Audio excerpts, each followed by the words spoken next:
Assalamualaikum warahmatullahi wabarakatuh. Bismillahirrahmanirrahim. Alhamdulillahirabbil Wassalatu wassalamu ala asrofil anbiya wal mursalin wa ala alihi washabihi ajmain. Baik, pada pertemuan kita kali ini kita akan mempelajari tentang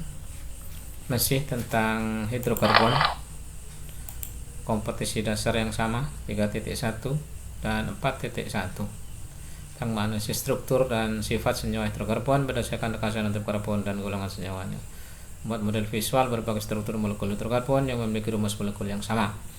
Tapi kita telah sampai pada alkana, yaitu pertemuan sekarang kita akan mempelajari tentang jenis isomer pada alkana.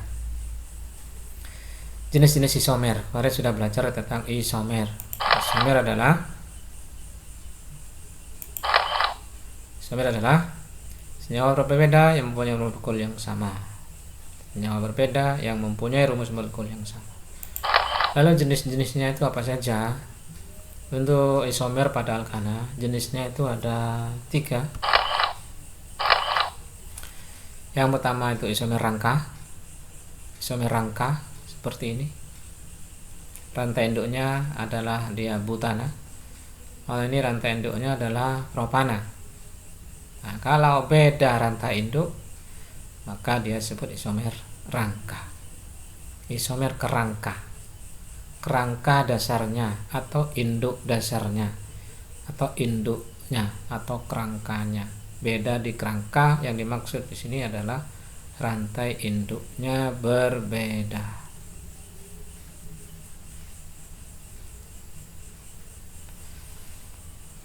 Rantai induknya berbeda, kemudian atau kerangkanya yang berbeda. Ini lurus, ini bercabang, beda kerangka. Jadi yang berbeda itu menjadi nama. Isomer rangka berarti kerangkanya berbeda. Atau lebih mudahnya kita menentukannya dari rantai induknya berbeda. Ini rantai induknya butana, ini rantai induknya propana. Isomer rangka. Kemudian kalau seperti ini, itu 2 3 4 5, itu 2 3 4 5 sama, cuman cabangnya di sini, ini cabangnya di nomor 2 dan nomor 3.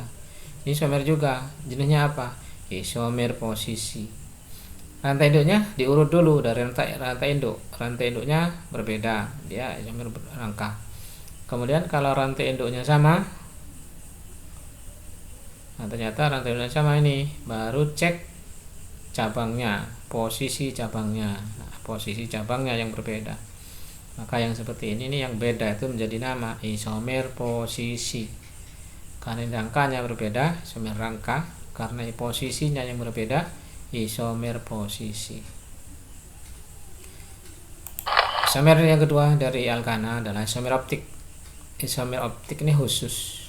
Isomer optik ini khusus apabila ada ini nih. Ini namanya atom C kiral.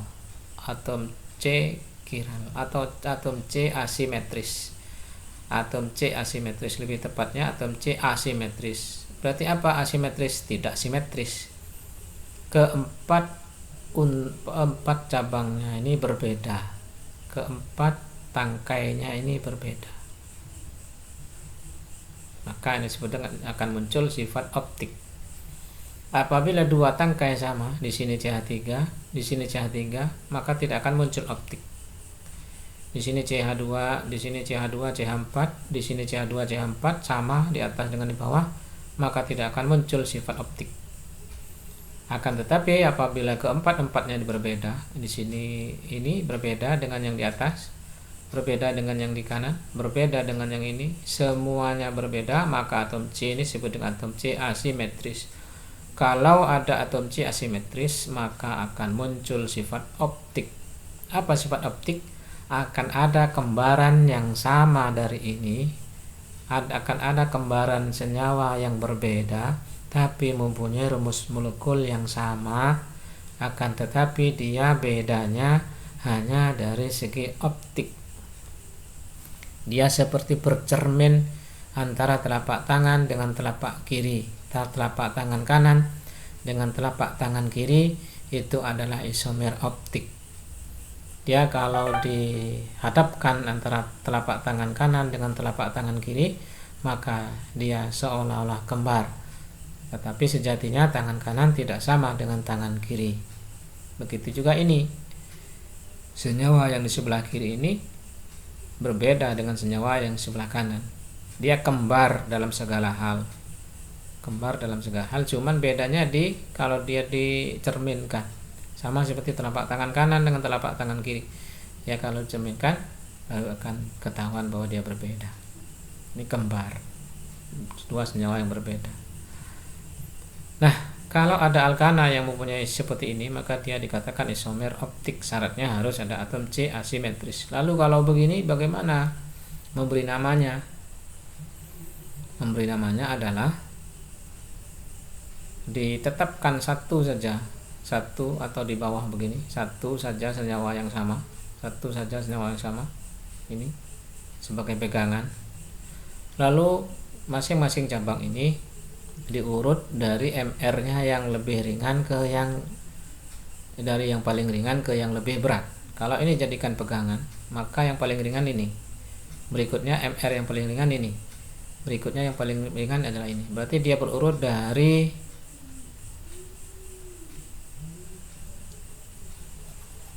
maaf, untuk yang kalau kita jadikan pegangan adalah sebelah atasnya. Salah. Yang kita jadikan pegangan adalah sebelah atasnya. Atas ini, atas ini. Di kepalanya nih. Lalu masing-masing ini MR-nya dihitung. MR yang paling ringan untuk senyawa ini adalah ini, H. Berikutnya ini. Berikutnya ini. Maka urutannya dari sini, dari H ke bawah ke kanan, berputar ke kiri, berlawanan dengan arah jarum jam. Kalau berputar ke kiri berlawanan dengan arah jarum jam, maka dia diberi tanda negatif. Lalu yang ini gimana? Ini jadikan pegangan kepalanya. Lalu diurut dari MR yang paling ringan ini, lalu ke bawah, maka dia akan berurutannya berputar ke kanan, maka dia diberi lambang positif searah jarum jam. Yang kiri biasanya diberi kiri, kata gantinya adalah levo. Yang putar kanan positif, kata gantinya adalah dextro. Levo, dextro. Baru penamaannya seperti pada umumnya. Ini adalah rantai induknya, ada 4, 5, 6. Kalau 6 berarti heksana. Di nomor 3 ada metil, 3 metil heksana. Bedanya diawali dengan kata levo. Yang ini dextro, atau biar tidak panjang dextro diberi tambah positif. Ini diberi tanda negatif. Apa tandanya positif? Selain dari strukturnya yang seperti ini, dia juga kalau dilalui oleh seberkas sinar, maka senyawa dextro ini sinar yang melalui cairan ini, karena hidrogen, karena senyawa hidrokarbon ini umumnya berupa cairan yang melalui sinar ini, maka berkasnya akan dibelokkan ke kanan, maka diberi tanda positif.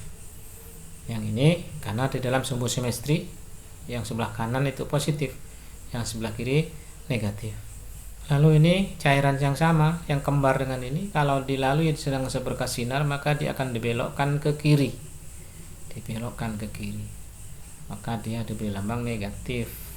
Dalam sumbu simetri negatif ada di sebelah kiri, karena dia dibelokkan ke kiri, dibiaskan ke kiri. Ini namanya isomer optik. Syaratnya harus ada ini, yang keroknya, ini namanya atom C asimetris. Apakah ini asimetris? Tidak. Ini ada H kembar, hanya ada 2 sama. Apakah ini asimetris? Tidak mungkin. Ini ada H, ini ada H, 2 sama. Gitu. Kemudian ini halaman 2, sekarang halaman 3. Contoh sekarang menentukan jenis isomer. Pada isomer C6H14, tentukan jenis isomernya. Pasangannya, jenis isomernya apa saja? Ada C6H14. Kemarin C6H14 ini kita sudah menentukan isomernya ada 5. Pasangan isomernya itu apa saja namanya? 1 dan 2. Ini isomer apa? 1 dan 2 isomer apa? Cek rantai induknya pertama. 1, 2, 3, 4, 5, 6. Ini 1, 2, 3, 4, 5. Beda rantai induk. Ini 6, ini 5. Maka nomor 1 dengan nomor 2 adalah isomer rangka. Sehingga dituliskan 1 dengan 2 jenis isomer ini adalah isomer rangka. Bagaimana kalau 1 dengan 3? 1 dengan 3 cek lagi. 1, 2, 3, 4, 5, 6. 1, 2, 3, 4, 5. 1, 2, 3, 4, 5. Ini 5, ini 6. Beda rantai induk. Maka 1 dan 3 isomer rangka. Oke. Tulis di sini. 1 dan 3 isomer rangka. 1 dan 4 bagaimana? 1 dan 4 ini yang jelas beda rangka, ini sudah 1, 2, 3, 4, 5, 6. 1, 2, 3, 4 isomer rangka. 1 dan 4 isomer rangka. Bagaimana 1 dan 5? Cek lagi. 1 dan 5. Ya, ini 4, rantai induknya 4, ini rantai induknya 6, isomer rangka. 5. Bagaimana dengan 2 dan 3? Cek lagi. 2 dan 3 ini. Tuh 2, 3, 4, 5. Tuh 2, 3, 4, 5. Rantai induknya sama. Cek lagi bedanya. Cabangnya di nomor 2, cabangnya nomor 3. Berarti isomer posisi. Posisi cabangnya yang berbeda. 2 dan 3 adalah isomer posisi. Tulis sini isomer posisi. 2 dan 3 sudah. Sekarang 2 dan 4. Cek lagi 2 dan 4. Ini dan ini. Pertama cek rantai induk. 1, 2, 3, 4, 5. 1, 2, 3, 4. Beda rantai induk. Berarti ini isomer rangka. Ini 2 dan 4 isomer rangka. 2 dan 4 sudah. 2 dan 5 sekarang. 2 dan 5. Ini rantai induknya 5. Ini rantai induknya 4. Ini 5, ini 4. Isomer rangka. 2 dan 5 isomer rangka. Berikutnya 3 dan 4. 3 dan 4. Ini rantai induknya dulu cek. Tuh 2, 3, 4, 5. Tuh 2, 3, 4. Ini 5, ini 4. Isomer rangka. 3 dan 4 isomer rangka. Lanjut 3 dan 5. 3 dan 5. Tuh 2, 3, 4, 5. Tuh 2, 3, 4 isomer rangka. 3 dan 5 isomer rangka. Terakhir 4 dan 5. 4 dan 5. Cek rantai induknya pertama. Tuh 2, 3, 4. Tuh 2, 3, 4. Sama rantai induknya. Ini di nomor 2, ini nomor 2, ini nomor 2, nomor 3. Berarti beda di posisi. Isomer posisi. Isomer posisi. Nah, ini ya. Jenis isomer pada C6H14. Sekarang ini ada latihan 1. C6H14 sudah. Sekarang lanjut coba latihan ini. C6H14 sudah dibahas. Sekarang coba jenis isomer pada C7H16. Kalian buat kolom seperti tadi ini. Seperti ini, pasang-pasangkan. Karena ini ada 9 jumlahnya. Akan lebih banyak. Kalau ini kan cuma ada 5. Kalau ini C6H14 ada berapa tadi? C7. Sini ada 5, ini ada 9. C7H16 ada 9, pasangkan saja. Kuat seperti ini. 1 dengan 2, 1 dengan 3, 1 dan 4, 1, 5, 1 sampai 19. Setelah 19, berarti 23, 24, 25 terus pasangkan, tentukan jenis isomernya. Itu ya tugas untuk pertemuan kita kali ini, yaitu menentukan jenis-jenis isomer pada C7H14. Sangkan mereka. lalu tentukan jenis homernya apa. Oke, begitu saja untuk pertemuan kita kali ini. Mudah-mudahan bisa dipahami. Kurang dan lebihnya saya mohon maaf. Wassalamualaikum warahmatullahi wabarakatuh.